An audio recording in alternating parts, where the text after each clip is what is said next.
A nossa questão de ser mulher não é uma questão biológica. Nós não somos mulheres porque nascemos mulheres. Nós somos mulheres por uma construção cultural, nos reconhecendo enquanto tal. E quando a Simone faz essa afirmação no livro Segundo Sexo, né, isso cria um impacto enorme, porque naquela época prevalecia a condição biológica para dizer quem era homem e quem era mulher. Né? Então, eu escolhi essa frase porque ela faz com que a gente tenha que refletir sobre algumas questões, e aí eu já vou me sentar sobre algumas questões, porque são tantas questões, quer dizer, não é uma questão. Né? Você tem que falar, quando você fala das questões da mulher, você fala da saúde, você fala da educação, você fala da saúde, você fala da moradia, você fala da violência. Porque quando você fala da mulher, você está falando de todas as questões que atingem a sociedade. Não é a questão da mulher. O Helder tem razão. A gente não trata da questão da mulher como uma questão isolada. Isso é um equívoco enorme. Não há transformação se não houver uma mudança na condição feminina. Então, a gente ontem gastou 2h30, o rapaz vai penar, ele tem que botar no ar antes do dia 8, mas aí é o trabalho dele, né? Ele vai ter que extrair dali 1 hora, e não demos conta de tudo, como também não vamos dar aqui. Obviamente, mesmo que eu gaste os 40 minutos que a Gardênia disse, a gente não vai dar conta de tudo. E aí, como eu tinha que fazer uma escolha, eu escolhi tratar de 3 questões que são chaves para a gente entender a nossa luta, que fazem parte do nosso cotidiano, do nosso vocabulário cotidiano, que está, inclusive, uma delas na blusa de todas nós. E aí eu pedia só para ele trocar o slide. Eu vou tratar desses 3 aspectos que são importantíssimos para a gente compreender o contexto histórico da nossa luta. O primeiro deles é o patriarcado. Quando a gente fala da luta das mulheres, a gente está falando de uma luta contra um sistema histórico que foi estabelecido, que é o patriarcado. Nós não estamos falando só do machismo. Nós estamos falando que há um sistema que tem uma base econômica e sociocultural que nos oprime historicamente, secularmente. E é contra esse sistema, esta base, que nós temos que ter clareza que nós estamos enfrentando. Porque essa opressão e essa manifestação do machismo, a base é o patriarcado. É esse sistema que nos aprisionou ao longo da história da humanidade. Todos nós sabemos que qualquer discussão sobre sociedades matriarcais é a exceção. É a exceção. É o patriarcado que dominou historicamente a história da humanidade e que, por isso, a gente tem tanta dificuldade de chegar no século XXI enfrentando ainda preconceito contra a mulher. Porque o patriarcado nos oprime. O patriarcado é que faz com que nós sejamos vítimas do machismo. E nós temos que ter clareza que nós precisamos mudar o sistema. Nós não vamos só combater o machismo, nós temos que destruir e desmontar o sistema patriarcal. E como a gente sabe que é um processo histórico, que meu companheiro Helder, acho que é professor de história também, sabe que nós podemos mudar, porque a história se constrói. Então, nós podemos derrotar o patriarcado. Se nós estivermos unidas e na luta e conscientes do que nós estamos enfrentando, nós podemos criar um novo sistema que efetivamente traga a igualdade de gênero como princípio e não a dominação do homem sobre a mulher, entre outras coisas, porque o patriarcado não atinge só a dominação do homem sobre a mulher. Na verdade, quando a gente diz que é um sistema de base econômica sociocultural, é a dominação do homem sobre a sociedade, inclusive sobre a mulher. É por isso que a nossa luta se articula com a luta de classe. Quando o Helder diz, acho que foi Helder, disse que a luta da mulher se articula com a luta de classe, é exatamente por isso, porque a base é o patriarcado. E ele se articula porque ele tem uma base econômica que reflete imediatamente na luta de classe. Então, nós precisamos enfrentar a discussão sobre o patriarcado para que a gente possa derrotar esse sistema e implantar um novo sistema. E só fazemos isso com muita luta. Não há construção que seja dada para nós de mão beijada, nem para as mulheres, nem para a classe trabalhadora, nem para nenhuma classe que foi oprimida ao longo da história. Então, é muita luta e nós temos que estar bastante preparadas para ela. E quando a gente vê esse auditório lotado, a gente se fortalece muito, porque a gente sabe que estamos juntas, estamos juntos, e que um dia a gente vai conseguir se a gente se unir realmente. A outra palavrinha que eu acho que a gente tem que colocar, e por isso eu escolhi para conversar com vocês, e está na nossa blusa, eu deixei ela aqui em cima para poder botar ela para baixo só na hora que eu fosse falar, é o machismo. Existe muito preconceito contra o feminismo, porque as pessoas não compreendem o que é o machismo. O machismo, ele é um preconceito. Ele é a manifestação visível desse sistema patriarcal. A gente luta contra o machismo porque ele é a face mais cruel no nosso cotidiano desse sistema que nos educa para sermos submissas, que deságua, no final das contas, nessa violência que a gente vê todo dia do assassinato de mulheres, do feminicídio. Então, o machismo é a face mais cruel, mais visível que o patriarcado colocou no nosso caminho, porque ele é um preconceito. E preconceito a gente combate. Não tem outra forma de enfrentar o preconceito que não combatê-lo com muita força. Até porque esse é o que nos mata todo dia. E ele está tão embrincado na nossa vida que a gente, às vezes, nem percebe como até nós, mulheres, às vezes, somos muito machistas. Né? Eu tenho que me policiar todo dia. Vocês lembram que eu disse que eu tenho 3? Né? São 3 filhas, na verdade, 2 filhas e uma neta. Né?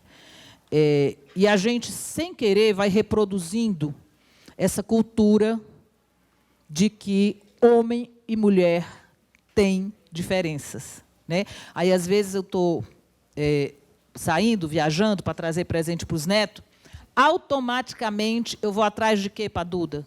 Né? De uma bonequinha, de uma florzinha, de um lacinho de cabelo, de uma blusinha cor-de-rosa. Não, essa eu já rompi. Essa eu já consegui romper, a da cor. Até porque, como a gente vive no lilás, né, eu privilegio sempre o lilás. Né? Mas a gente, no cotidiano, reproduz isso. Reproduz quando eu me pego, a minha neta mora comigo, sou eu que crio. Por isso que eu digo que eu tenho 3 filhas, são 2 filhas e uma neta, mas eu crio minha neta. E, às vezes, de manhã, eu lembro de dizer, Duda, arrume o quarto antes de sair. Me esqueço de dizer para o meu neto homem, que só é um que mora comigo também, o Lucas. Aí eu me lembro de dizer para a Duda que ela deixa o quarto arrumado, me esqueço de dizer para o Lucas. É automático. Porque a gente transfere para as mulheres o cuidado da casa. E aí a gente tem que se policiar todo dia. A gente tem que se policiar quando a gente... Duda, não sobe no muro, você vai cair, vai ficar toda arranhada, cheia de cicatriz. O Lucas joga futebol, se quebra a perna, se arranha, não sei o quê. A gente nem pensa. Porque a estética é uma manifestação. A estética das mulheres é também uma manifestação dessa cultura machista que a gente traz arraigada dentro de nós. E a gente não vai combater o machismo se a gente não tomar consciência de quanto ele está interiorizado no nosso cotidiano. O quanto a gente precisa se policiar todo dia nas nossas menores ações para desmontar o machismo. Na minha casa, a gente luta muito, eu também tenho um marido, às vezes eu brinco, eu digo, tu é mais feminista do que eu. Na minha casa, nós não temos divisão de tarefas. Nós não temos divisão de tarefa lá em casa. A tarefa lá de casa é de quem está disponível naquele momento.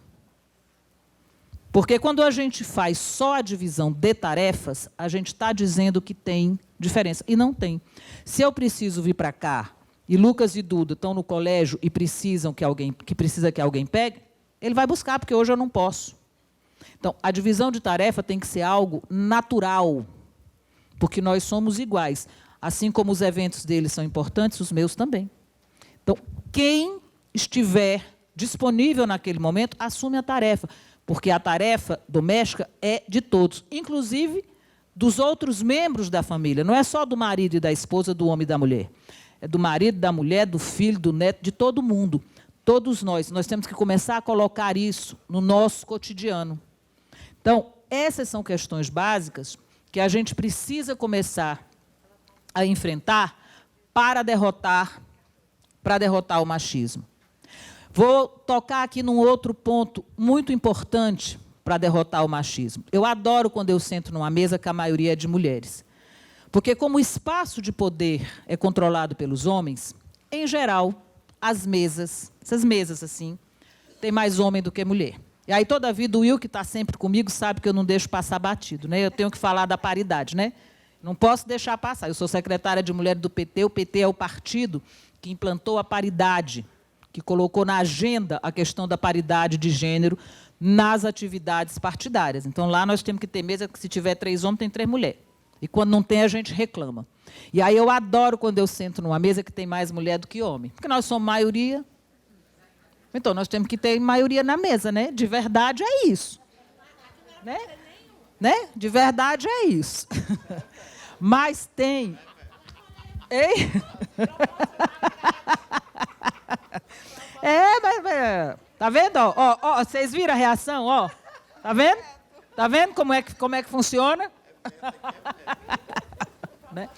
Mas veja só, tem um outro aspecto nessa questão da mesa aqui, que é ainda assim uma certa manifestação, guardadas as proporções, do machismo. Sabe qual é? Nós somos uma categoria, nós professores e professoras, majoritariamente de mulheres. Majoritariamente de mulheres. Eu queria ver isso no sindicato do sapateiro, da construção civil, nos espaços que supostamente são dominados pelos homens. Dos metalúrgicos, né, o que é o seu sindicato de origem.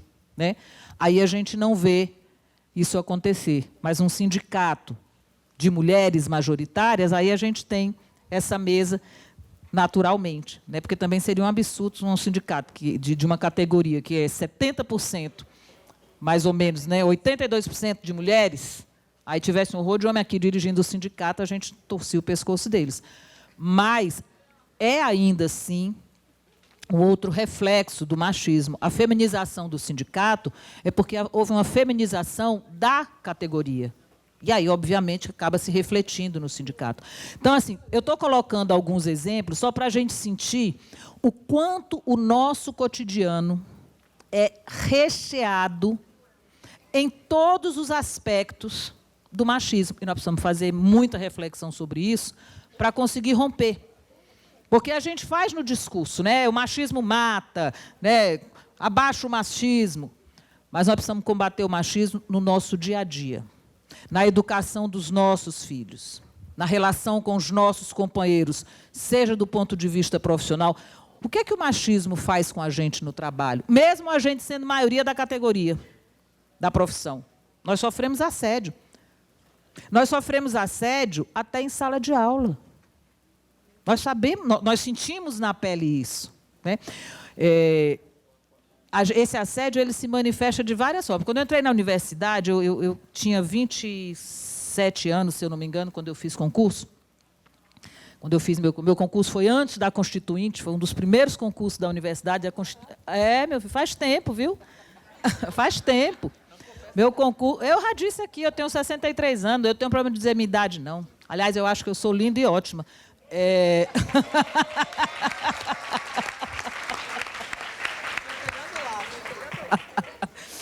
Então, quando eu fiz concurso, em 85, 85 não tinha, ainda não era obrigatório, porque a gente vai ter concurso obrigatório depois da Constituinte, né, de 88, com os regimes jurídicos.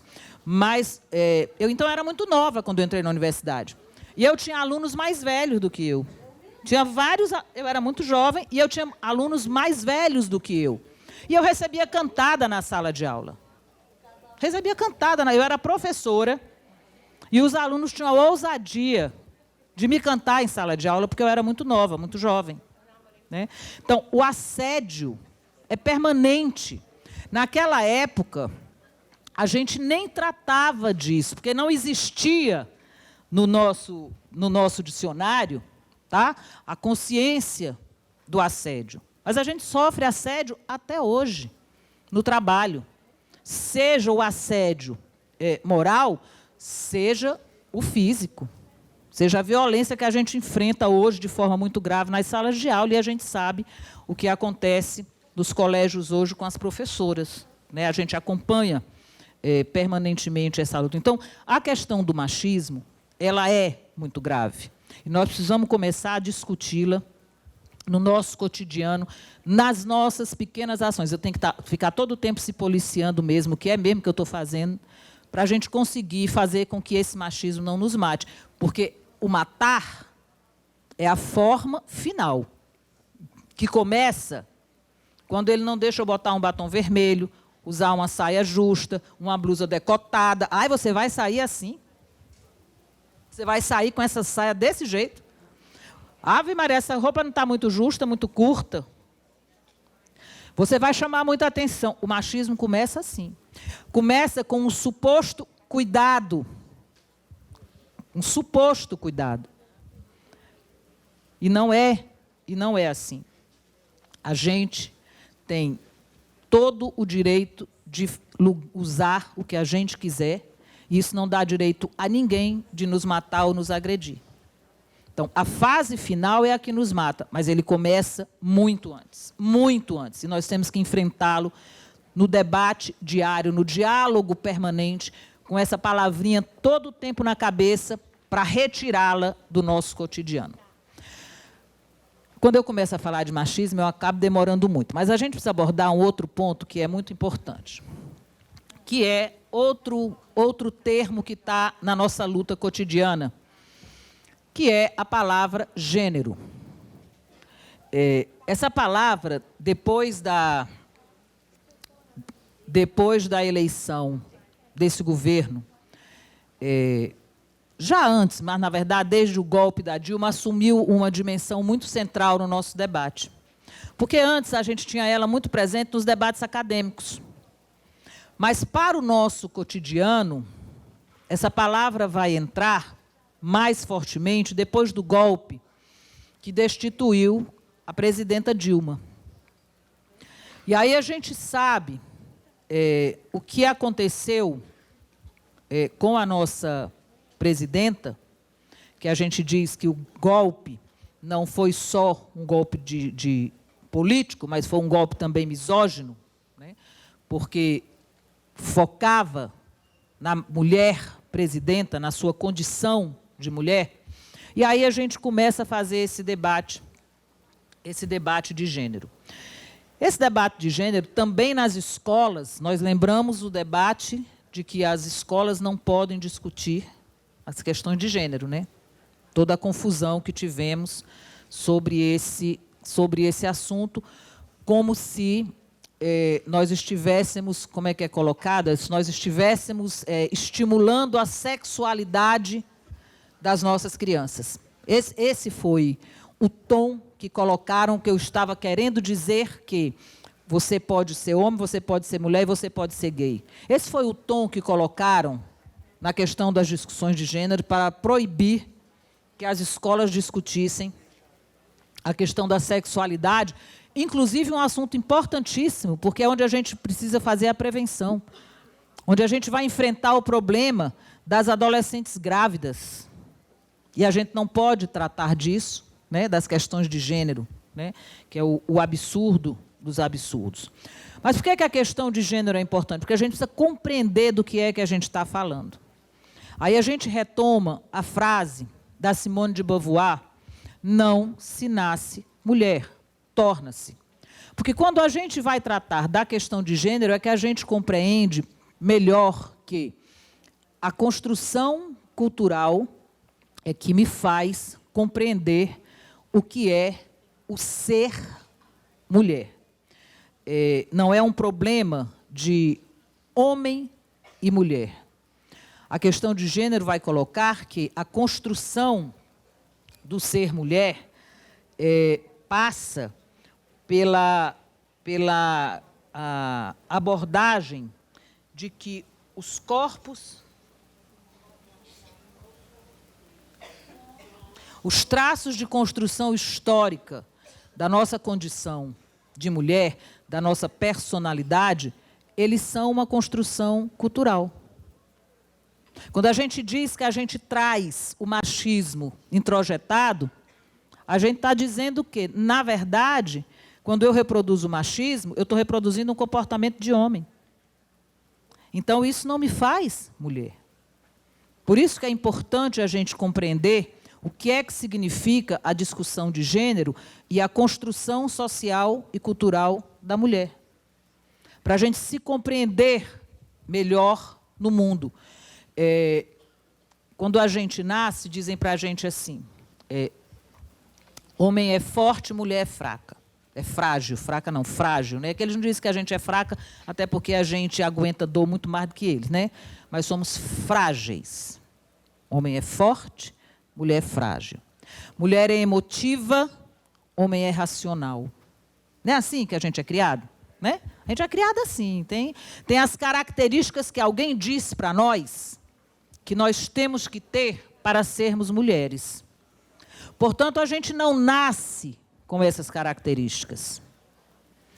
Isso é ensinado para nós. E nós precisamos ensinar o contrário. Nós precisamos ter uma sociedade que vai nos ensinar o contrário. Que vai, ou no mínimo, valorizar determinadas características. Por que é ruim ser emotiva? Por que é ruim? É muito bom. É muito bom poder chorar. Todo homem tinha que chorar. É tão bom botar para fora. É tão bom desabafar, né?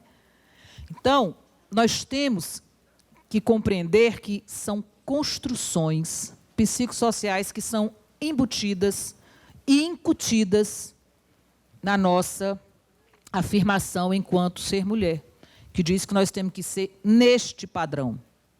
Os homens também são vítimas disso, porque também dizem que os homens têm que ser assim. Os homens têm que ser durões. Os homens têm que ser machões, né? Os homens têm que ser machões. Então, essa discussão de gênero, ela é importantíssima para que nós compreendamos como é que nós nos situamos, homens e mulheres, no mundo. Nós não somos determinados biologicamente. Nós somos construídos socialmente e culturalmente. Então, não é possível que a gente não possa abordar esses assuntos naquele momento fundamental, que é o momento das nossas crianças que estão conosco na sala de aula. Nós temos que tratar desses assuntos, sim. Porque nós estamos ajudando a transformar esta sociedade que está lá no sistema patriarcal, impondo para nós o machismo e nos proibindo de discutir as questões de gênero. Nós precisamos enfrentar essas discussões. E é mais grave, porque quando eu falo da questão de gênero, eu estou falando só de homem e mulher, não. Eu estava lendo outro dia uma reportagem, a Prefeitura de Nova York reconhece que existem 31 gêneros. 31 gêneros. A gente aqui fala só LGBTs, né? Mas tem LGBT, TC, X, Y, Z. São vários gêneros. E nós não aceitamos que existam. A gente ainda trabalha, que é masculino e feminino. Mas, na verdade, a nossa sexualidade ela é muito mais complexa do que o masculino e o feminino. Mas nós não podemos tratar. Nós não podemos discutir. Quantas de nós conhecem meninos e meninas que não se sentem bem com a sua sexualidade? Quantos de nós? É o nosso afilhado, é o nosso sobrinho, é o nosso filho, é a nossa filha. E a gente tem uma dificuldade enorme de lidar com a sexualidade. Porque a sexualidade, ela é um problema para a humanidade. E aí, o nosso corpo de mulher foi profundamente sexualizado e, infelizmente, pelas religiões, que nos transformou em pecado. Eu sou católica, sou cristã e católica, né? Adoro o Papa Francisco, tá?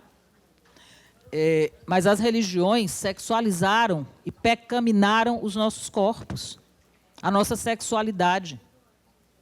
E nós temos também que enfrentar esse debate de como as religiões têm prejudicado o avanço das nossas lutas.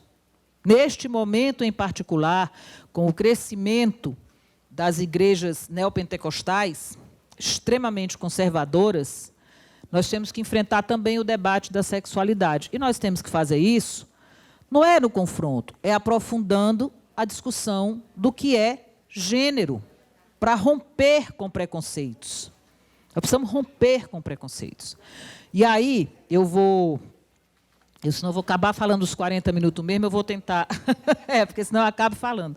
Eu vou pedir para ele botar o próximo slide, porque romper com preconceito é a gente falar de um termo que sofre muito preconceito, que é o feminismo. Muitas mulheres, muitas, a gente encontra no cotidiano. Não, eu não gosto de negócio de feminismo. Eu não sou feminista. Há um preconceito enorme contra o feminismo, que também foi colocado na cabeça das mulheres. O feminismo tratado como uma luta de mulheres contra homens. Foi isso que disseram para nós que era o feminismo. Foi assim que foi incutido na nossa cabeça. As mulheres que não gostam de homem. Diziam que a gente era lésbica. As feministas são sujas, não tomam banho, não depilam a axila. São despenteadas, são feias, são mal amadas. Foi isso que disseram para nós. E é por isso que muitas mulheres não se reconhecem feministas. Não reconhecem que estão hoje, no lugar em que estão, pela luta histórica de muitas mulheres feministas. Quando a gente bota lugar de mulher é onde ela quiser, essa é uma frase hoje que a gente ouve todo dia, né? Ela é fruto de muita luta, da luta das feministas que sempre disseram lugar de mulher onde ela quiser. Eu não posso ser vítima dos estereótipos que nos disseram que eu tenho que ser assim para ser mulher. Nós, mulheres, temos que ser, sim, feministas. Porque nós, mulheres, lutamos por uma outra sociedade. Essa é a base da nossa luta. Não é uma luta contra os homens, ao contrário. Nós, inclusive, queremos que os homens estejam conosco nessa luta. É muito importante que a gente tenha vários companheiros aqui acompanhando o nosso debate. A gente diz muito na Secretaria de Mulheres do PT. Nós não queremos conversar de nós para nós, porque eu não vou mudar essa sociedade se eu não conversar com os companheiros, para os companheiros não ouvirem quais são as minhas dores. Os companheiros precisam conhecer as minhas dores, porque às vezes os companheiros não compreendem. Quando diz que a gente faz mimimi, né? É mimimi, porque eles não compreendem as nossas dores. E eles não vão compreender as nossas dores se eles não nos ouvirem. Nós também não vamos compreender as deles se eles não nos ouvirem. A gente tem um evento na Secretaria de Mulheres do PT chamado Elas Convidam, que a gente faz mensalmente. A gente convida um homem para debater conosco as questões do feminismo.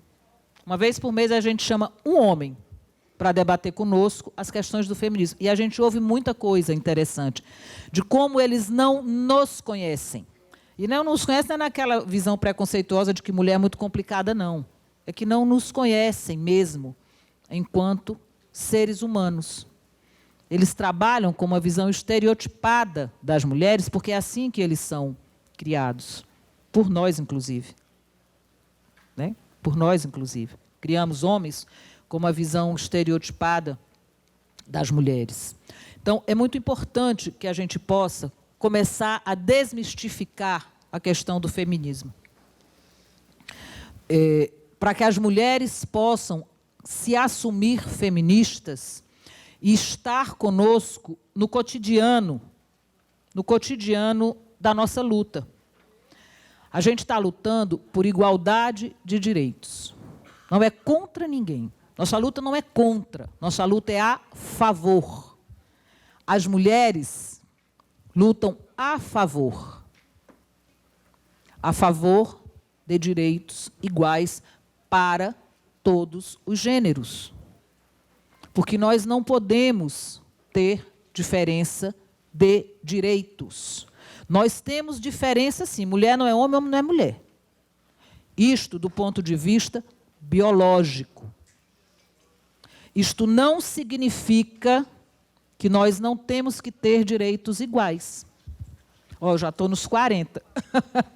Né? Então, isso não significa que a gente não tenha direitos iguais. Então, é preciso que a gente compreenda que o feminismo é uma luta a favor de direitos e, portanto, é uma luta que tem que ser assumida por todas e todos que defendem uma outra sociedade. E essa luta ela começou há muito tempo. Eu vou correr um pouco, mas eu queria rapidamente dizer para vocês, eu vou pedir para ele trocar aqui o slide, para botar o próximo, que é uma forma muito sintética e resumida do que é a história do feminismo. A luta feminista, na sua origem, ela começa em busca de direitos políticos. As mulheres começam a lutar e se organizar para ter direitos políticos, que a gente não tinha nada. E isso é o que marca o que a gente chama da primeira onda do feminismo, que era o direito de votar. Porque a gente não tinha direito de votar. A gente não tinha de votar, a gente não tinha de casar, a gente não tinha direito de nada. Né? Mas é o direito ao voto, para que a gente possa romper com as outras questões que faz com que as mulheres se organizem, para ter direito à voz. Por que a gente queria ter direito a voto? Para a gente ter direito à voz. Porque nós não tínhamos direito à voz, na verdade. Né? Então, é a luta pelo voto que marca o que a gente chama da primeira onda do feminismo. As sufragistas, exatamente, com as sufragistas. No Brasil, o movimento sufragista vai chegar com a Berta Lutz, que era uma zoóloga que vai estudar no exterior e volta para o Brasil depois. Ela era professora, era de universidade, e ela se depara com o movimento sufragista nos Estados Unidos e na Europa, e aí ela volta, quando ela volta para o Brasil, ela traz para o Brasil. A gente começou a votar, vocês sabem, em 32, né? Até 32 a gente não tinha direito de voto no Brasil. Foi o Getúlio que assinou, que nos deu, né, deu aspas, né, porque foi uma luta nossa, o direito do voto. Né? A Berta Lutz foi, inclusive, a deputada, num curto mandato, ela teve muito pouco tempo de mandato, porque o Getúlio dá um golpe no Estado Novo, ela era suplente e assume. Pouco menos de um ano depois que ela tinha assumido, o Getúlio dá o golpe e fecha o Congresso. Porque golpe é um negócio que faz parte da nossa história. Né? Nós temos sofrido, ao longo da história, golpe para todo lado. Então, assim, esse é o primeiro momento, mas ele vai avançando. Aí a gente vem com a segunda onda. Né? A segunda onda do feminismo, que já vai para... que já estamos falando aí da década, mais ou menos da década de 60, final dos anos 50 e início da década de 60, nós estamos falando da segunda onda do feminismo, que aí nós já temos um outro aspecto que marca profundamente essa segunda onda, que é o direito ao nosso corpo. Porque todas as nossas questões, gente, elas vão estar presentes em todos os momentos do feminismo. Mas algumas são marcantes. Aí, na segunda onda, o que é mais marcante? O direito ao nosso corpo. A gente luta pelo prazer, pelo direito sexual, pelo direito de ser como a gente quer. Né? Então, o que vai marcar a segunda onda é o direito ao nosso corpo, com a pílula anticoncepcional que nos liberta. Né? É emblemático. A pílula anticoncepcional, ela cumpre um papel importantíssimo na luta, porque ela nos liberta. Eu posso fazer sexo por prazer. Eu não vou obrigatoriamente engravidar. Então, aí a segunda onda do feminismo ela é marcada por esse aspecto da luta feminista. Não podemos perder de vista que a luta por direitos, em geral, ela vem desde o início. Então, quando a gente separa didaticamente, a gente está dizendo só o que é que marca, por que é que divide cada momento, por que é que não é um momento só. Né? É dividido em cada momento, porque em cada momento teve algo que marcou aquele momento. Né? E aí a gente tem a chamada terceira onda, que é o que a gente está vivendo, que é o que a maioria compreende que é o que a gente está vivendo hoje, que vai começar nos anos 90, mais ou menos na década de 1990, que seria a terceira onda do feminismo, que aí sim coloca nas questões centrais a desigualdade, né? A desigualdade salarial, a desigualdade no trabalho, a violência, o empoderamento. Isso vem para o centro do debate, que são as pautas que a gente discute agora todo dia, né? Essas são as pautas que a gente discute todo dia. Então, essa terceira onda é esse momento que a gente está vivendo. E aí eu vou pedir para ele trocar o slide, porque dizem que a gente também já está no início de uma quarta onda, que é marcada por uma nova forma de organização das mulheres, que no Brasil o Ele Não é muito emblemático, que é uma nova forma de organização com base nas novas tecnologias, que mantém todas essas pautas, mas que, a partir dessas novas tecnologias, nós não temos movimentos de mulheres fechados e formados, mas sim movimentos de massa, como foi o Ele Não, e seria uma suposta quarta onda, mas isso ainda tá em construção, e aí não podemos caracterizar assim, por isso eu disse, talvez uma quarta onda, que o marco seria a partir do Ele Não. Eu pedia só para ele trocar o slide, que agora eu vou correr para terminar, porque já faz mais de 40 minutos, eu acho. Falta 1 minuto. Tá? Eu trouxe alguns dados, só para vocês, acho que as meninas do sindicato têm. Não, então, eu nem vou ler os dados, mas eu vou deixar com as meninas do sindicato, que são os dados da inserção das mulheres no mercado de trabalho na região Nordeste, que demonstram claramente que esta pauta da desigualdade, embora a gente venha lutando desde a primeira onda pela igualdade, ela continua muito forte. Então, esses dados são do 4º trimestre de 2019, eles são extremamente atuais. E aí tem uma coisa, eu vou deixar com as meninas, na verdade, o arquivo completo. Eu separei esse slide só do Nordeste, mas nós temos ele do Brasil inteiro. Você sabia que nós, do Nordeste, somos show de bola? A gente está muito melhor do que várias outras regiões do país. Olha como é ruim. Olha como é ruim a situação. Mas tem regiões piores do que o Nordeste na indicação de gênero. É tanto que a média nacional de diferença salarial no Nordeste, em todos os estados, ela está abaixo da média nacional. Né? Ela está abaixo da média nacional. Aí a gente tem que fazer várias discussões, não vou mais trabalhar disso aqui, porque tem a questão do subemprego, como é que chega nessa média, né? Mas eu vou deixar com as meninas o arquivo completo, inclusive, de todas as regiões, viu, Ana Cristina? Eu vou deixar para vocês, porque esses dados são extremamente atualizados e a gente precisa ter acesso a eles. E para encerrar mesmo, para ver se a gente conversa um pouco, é como eu disse para você, quando a gente começa a falar, e vai, uma coisa puxa outra, e puxa outra, e puxa outra, e a gente acaba falando um pouco mais do que devia. Mas eu queria falar para vocês que o 8 de março, ele assumiu uma dimensão importantíssima na luta geral dos trabalhadores e das trabalhadoras.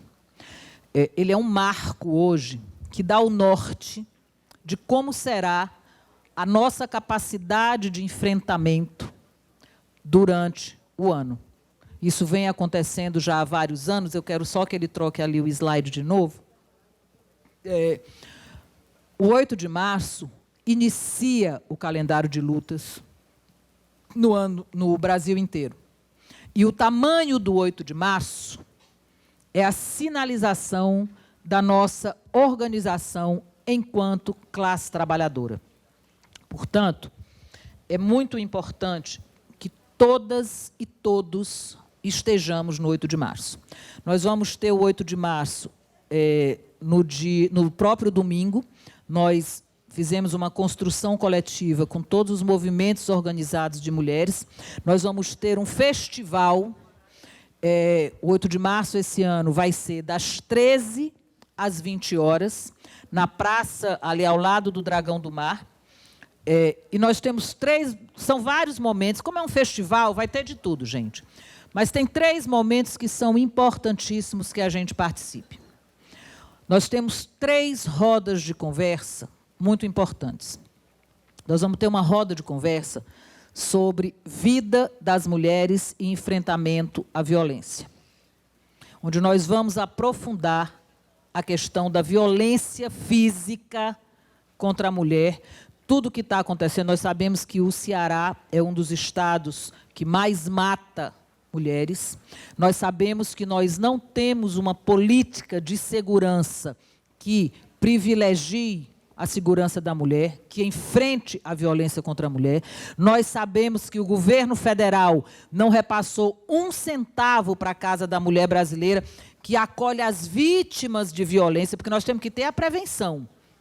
Mas nós não temos nem a prevenção, nem o atendimento da mulher. Não veio 1 centavo. A Damares não repassou 1 centavo.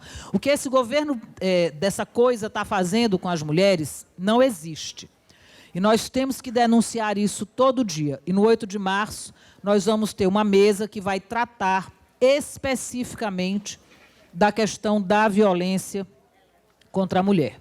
Nós vamos ter uma outra mesa também muito importante, uma outra roda de conversa muito importante, que nós vamos abordar a questão do fascismo, da democracia e da resistência. Nós não estamos percebendo claramente, a grande maioria da população, o avanço do fascismo. E muitos e muitas, inclusive, estão concordando com determinadas posições que são características do fascismo.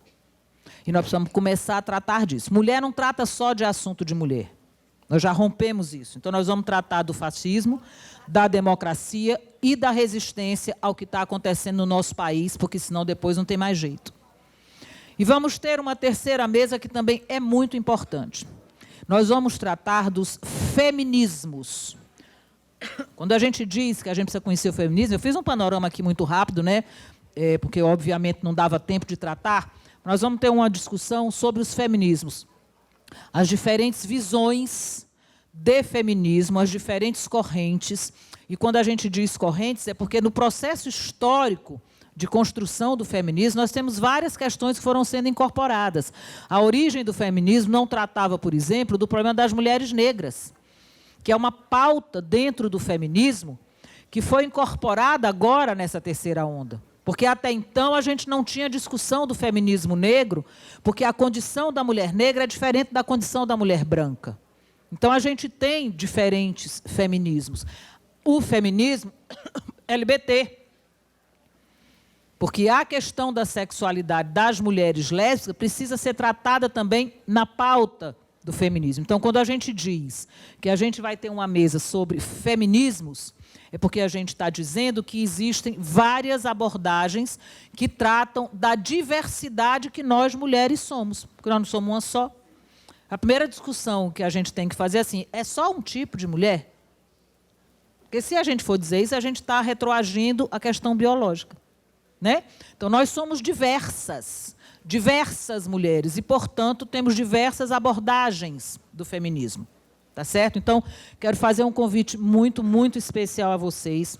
Nós precisamos estar todas no 8 de março para demonstrar a nossa força e dar esse pontapé inicial que vai ser fundamental para que estejamos no 14 de março denunciando os 2 anos da morte da Marielle com absoluta impunidade dos mandantes, que nós todos sabemos quem mandou matar a Marielle.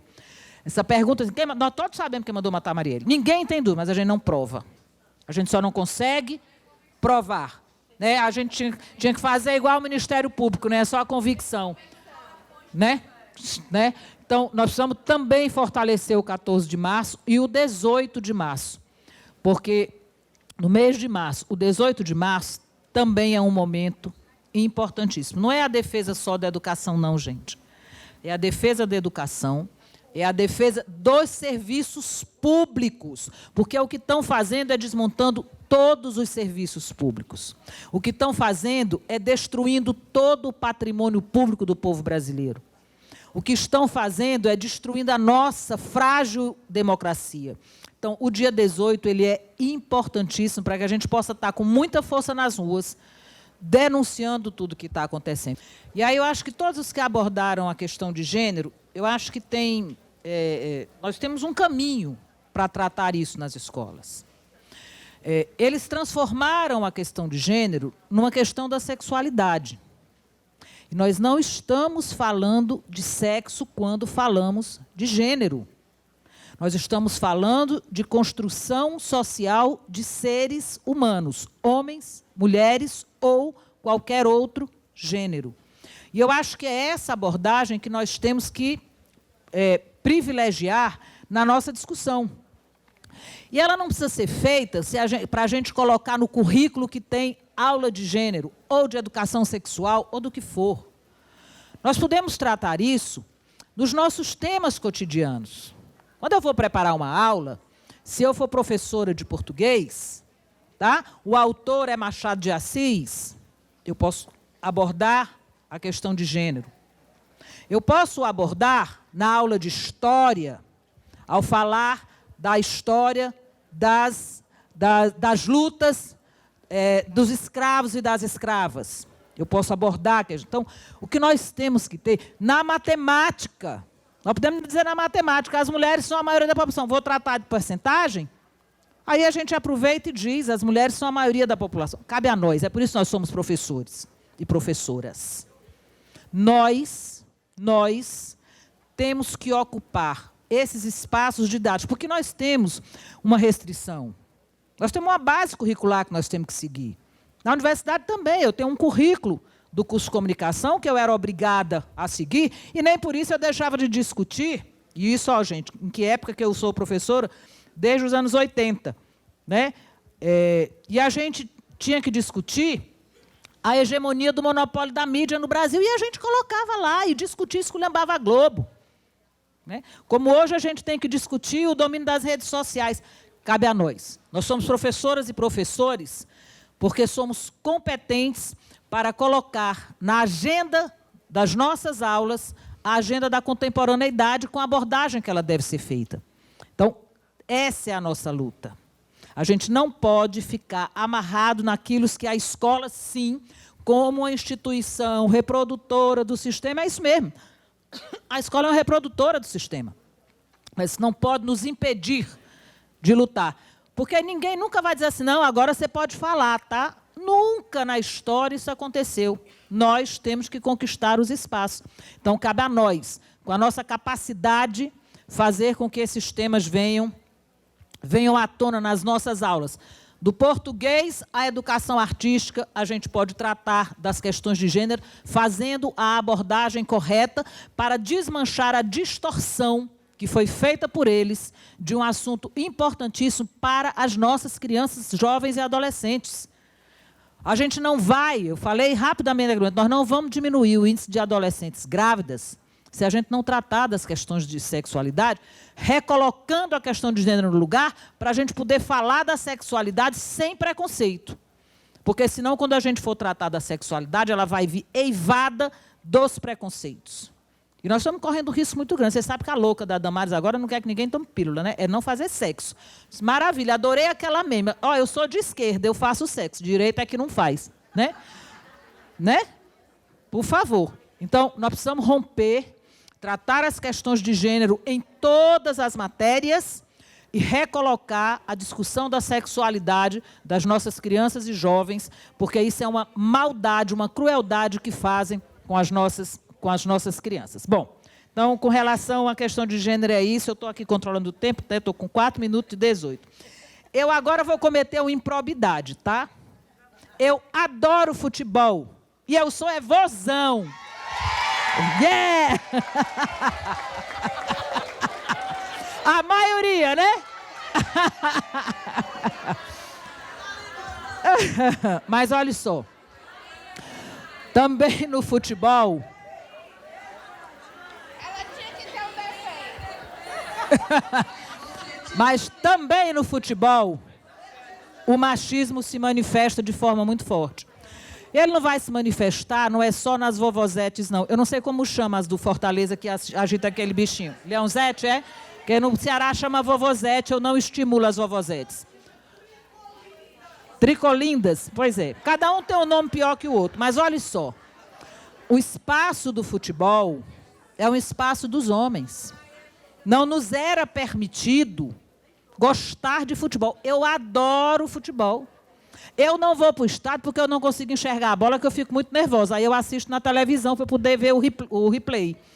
Porque eu fico tão nervosa que eu não consigo acompanhar. Eu fico louca, não enxergo, né?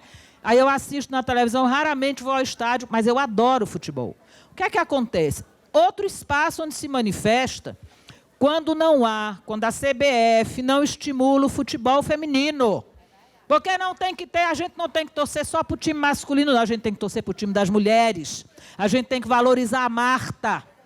A Marta é mais campeã mundial mais vezes do que o Messi. E a gente não diz. Ela é 7 vezes campeã mundial. Melhor atleta, campeã mundial, não, melhor atleta mundial. Aí a gente não diz, a gente diz do Messi. A gente diz do Cristiano Ronaldo. Não, é da Marta. Ela é muito melhor. Então, nós temos que romper todas essas barreiras que nos são impostas a vida inteira. O futebol é uma delas. Cobrar da CBF que financia e estimule os times de mulheres. E tem muitos. Tem um campeonato nacional dos times de mulheres, a gente nem sabe. Passar na televisão, nem pensar. Acompanhar, nem pensar. A gente não sabe nem que existe. E o Ceará tem um time feminino também, viu? Né? Então, assim, olhe como se manifesta profundamente no nosso cotidiano. Outra questão que eu vou querer falar, só en passant, obviamente, por causa do tempo, 6h52 já, é a questão religiosa. Deus é masculino. Mas vocês sabem... Não. Deus, culturalmente, é masculino. Não é uma mulher. Nós temos Nossa Senhora, é outra coisa. Mas vocês sabem que nas religiões de matriz afro, Deus não tem sexo? É massa. Tá? Nós temos um núcleo de mulheres de terreiro no PT, funcionando pela secretaria, e eu tenho aprendido muito sobre as questões das religiões afro e tenho ficado muito espantada, né? Uma delas foi de saber que lá Deus não tem sexo, né? É uma entidade, né? É uma entidade, e não tem sexo no sentido sexual, não, gente. É uma entidade para homens e mulheres, e eles não fazem esse debate do Deus culturalmente sexual. É muito legal, né? Então, eu tenho aprendido muito. A questão da história, nós temos um problema muito grande, que é a invisibilidade da história das mulheres. Por isso que a gente conhece pouco a Alexandra Kollontai, a Rosa de Luxemburgo, cadê a Menta, que eu não sei onde está, né? Nós precisamos contar a história sob a nossa ótica. Só que a história sempre é contada pela ótica dos vencedores. E isso invisibilizou as mulheres em todos os momentos. Todas as lutas dos trabalhadores, as mulheres estiveram à frente, mas elas nunca aparecem. Então, nós precisamos também valorizar, né, a história das mulheres. A Gardênia tinha me dito que alguém pediu que eu indicasse um livro aqui, porque a pessoa não se inscreveu, né? E eu queria deixar para vocês, porque eu acho que é um livro que nos ajuda muito na reflexão, inclusive para levar o debate para a sala de aula, né? Que a gente se alimenta e leva para os nossos alunos. Tem um último livro organizado pela Heloísa Buarque de Holanda, chamado A Explosão Feminista. Ele foi lançado o ano passado, o ano retrasado, eu não lembro agora, chama A Explosão Feminista, organizado pela professora Heloísa Buarque de Holanda, que traz, desde o ele não, como ele é muito atual, ele traz já uma análise do fenômeno do ele não até a história da origem do feminismo, abordando do ponto de vista da arte, do ponto de vista da cultura, do ponto de vista da política. Então, é um livro muito interessante para a gente se informar sobre os vários aspectos e as várias formas de manifestação do feminismo e das questões políticas. Por último, eu quero dizer duas coisas bem rapidinho.